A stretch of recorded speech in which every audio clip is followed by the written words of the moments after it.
What's up, everyone, and welcome to D-Spot. It is the spot for all things empowerment through yoga, meditation, and psychoeducation. My name is Dalia, and I'm here to help make mental health more accessible. So every week we dive into a topic, and recently we spoke a lot about the subconscious mind. So I thought it would be the perfect time to discuss the mysterious world of the shadow self. So, in today's episode, we're going to be venturing into the dark, murky corners of our psyche to get to know our shadow self, how it's formed, and how we can notice it manifesting in our daily lives. And I'm going to be arming you with a lot of practical tools and tips and exercises and prompts that are going to help you do the shadow work yourself. So grab a pen and paper and let's dive right in. First, what even is the shadow self? The shadow self represents the unconscious, and it represents all the repressed aspects of your psyche. So all the parts of yourself that you deemed unacceptable, that you denied, that you ignored, that you felt ashamed of and just swept under the rug. Now, even though you may deem these parts unacceptable, it is actually only through acceptance and shedding the light of awareness on them that we can actually heal and integrate our shadow. But before I share more about the tools for how to do so, let's talk a little bit about how the shadow is formed. Because we're not born with a shadow self. It's something that gets created and shaped through our life experiences, our traumas, our societal conditioning. So let's take a look at how the shadow self is formed. First and foremost, we have our childhood conditioning. So during our formative years, our families, teachers, society as a whole really has an influence in molding our behavior and beliefs. We are taught that certain things are acceptable and other things are not acceptable. For example, if you were scorned for being too loud and exuberant, then maybe you grow up pushing those parts of yourselves to the shadow because you've been conditioned to feel shame when you're being loud and you're being yourself. So childhood conditioning is a big way in which the shadow is formed. Another is through traumatic experiences. Now, traumatic events, especially during childhood, can create deep emotional wounds. And sometimes to cope, we bury these painful emotions in our shadow. And we try not to look at it and not revisit it until it screams at us to get our attention. But unresolved emotions through trauma and traumatic events are another way that our consciousness fragments and our shadow self is formed. Another way is through societal expectations and norms. I mean, society often imposes rigid standards on how we should behave, how we should look, and how we should feel. And any deviation from these norms can lead us to suppress our true nature. For instance, a man can be conditioned to believe that showing vulnerability is a sign of weakness. And so they might throw all their emotions to the shadow self and spend their lives pretending like they don't have emotions and unknowingly feeding their shadow with more and more repressed feelings. So these are like the three most common ways in which a shadow is formed. And understanding this is essential because the shadow self directly influences our thoughts, emotions, relationships, and life choices. So unacknowledged and unexamined, the shadow can lead to a lot of self-sabotage, emotional turmoil, and strained relationships. So it's very important that we also learn how to notice our shadow self and when our shadow self is at play and when it's manifesting in our daily lives. So the first way to notice when your shadow self is acting up is by noticing your triggers. So triggers are like an intense emotional response. A lot of times this reaction seems to be disproportionate to the situation at hand, and a lot of times it feels like an automatic reaction. So noticing our triggers can point us in the direction of our shadow and what part of ourselves need our attention. Your triggers can be your biggest teachers, believe me. The second way to become aware is by noticing your patterns. So, unresolved issues within the shadow can trigger a pattern of behavior. For example, if you have unresolved abandonment issues, then your pattern might be to consistently push away your loved ones and therefore reinforcing the belief that you are unworthy of love. So consider some of your own life experiences. Are there certain situations, relationships, or people that you seem to be repeatedly drawn to? That could point you in the direction of a pattern where your shadow self is acting out. Another way to notice our shadows is through projection, especially projection in relationships. Now, our shadow often projects onto others. The qualities or traits that we deny in ourselves are the things that we criticize the most harshly in other people. The things we disown about ourselves are the things that scream at us when we project them onto others. And so recognizing your projections can lead to profound self-awareness and growth in your relationships. Remember, the things you don't like about others tend to be the things you don't like about yourself.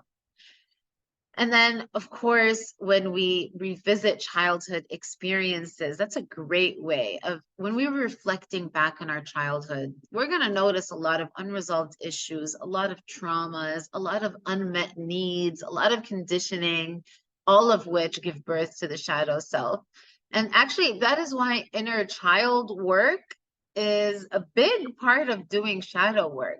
And so when we revisit our childhood experiences, it's just another way in which we can explore our shadow self and the way it manifests in our lives.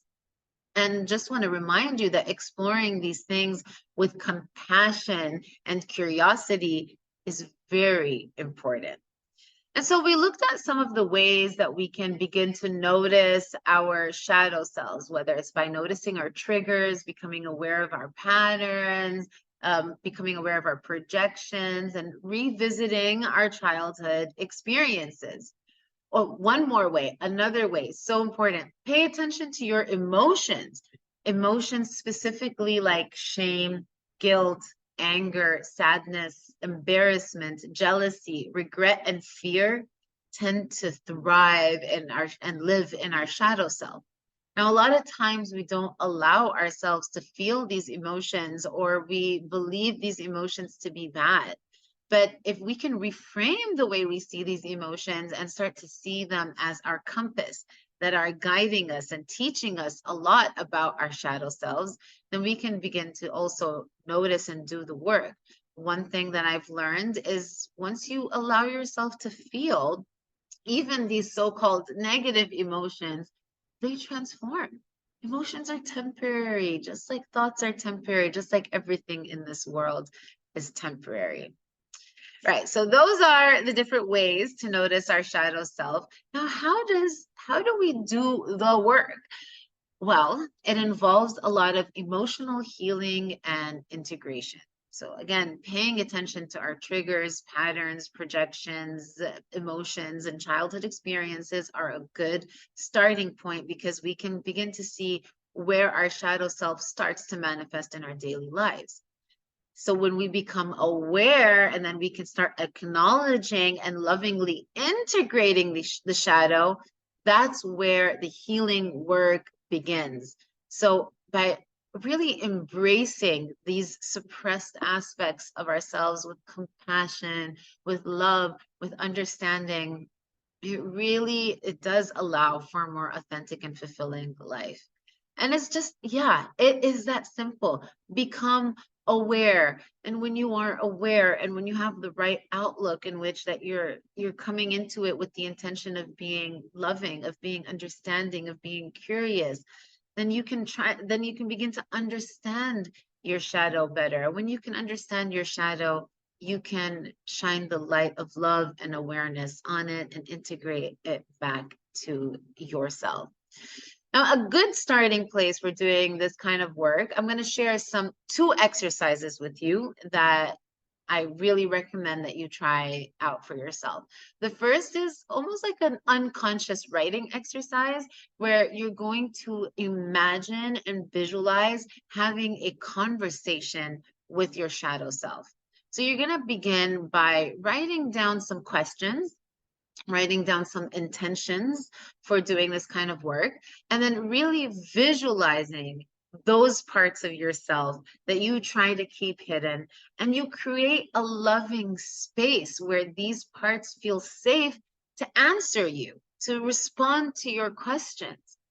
And then you just allow the answers to flow intuitively, like a stream of consciousness. You're not consciously thinking of the answers. Instead, you are just witnessing and observing as these parts offer these answers up to you.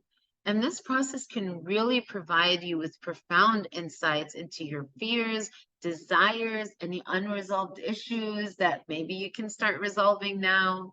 Just remember, your shadow is not your enemy. It's a part of you that's seeking love and that's seeking integration. So the first exercise is doing this unconscious journaling where you are literally preparing questions and intentions, calling upon these parts of yourself that you keep hidden and just letting the answers flow to you. The second exercise that we can do is a role reversal one. So think of a person that you have really strong negative feelings about, and then you're going to imagine yourself in their shoes.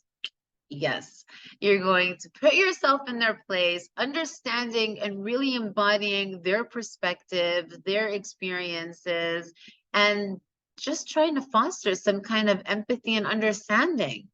And when you can do that for this person that you think you hate, then you're going to also begin to recognize your own projections. Again, remember, things we don't like about others to be the things we don't like about ourselves. So it really helps to reveal hidden aspects within you that you dislike and deny, leading to powerful self-realizations. Hey, maybe a little empathy towards the people we don't like.